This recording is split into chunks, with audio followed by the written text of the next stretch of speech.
दूसरी जानब तर्जुमान ईरानी वज़ारत ख़ारजा इस्माइल बक़ई ने वाज़ेह किया है कि ईरान की मुसल्लह अफ़वाज किसी भी मंजरनामे के लिए तैयार हैं। ईरान से दुश्मनी की जुर्रत करने वालों को सख्त सज़ा दी जाएगी। दुनिया बर्बरियत और तसल्लुत को मुस्तरद करती है तो ईरान के हक़ में आवाज़ बुलंद करे, दुनिया अमली इक़दाम करे, इससे पहले कि जारह क़ुव्वतें दुनिया को लाक़ानूनियत और महकूमियत के घड़े में धकेल दें। तर्जुमान ने कहा कि अमरीका इसराइल ने 28 फरवरी को ईरान पर जो जंग मुसल्लत की, ये महज ज़मीन या वसाइल की खातिर नहीं है। ये जंग इस वक्त और आने वाले दौर में अच्छाई बुराई के मानी मुतय्यन करेगी।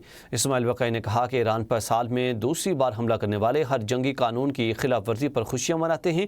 पुरान ईरानी कौम पर हमला करने वाले अपने खेल के लिए लोगों को कत्ल करते हैं।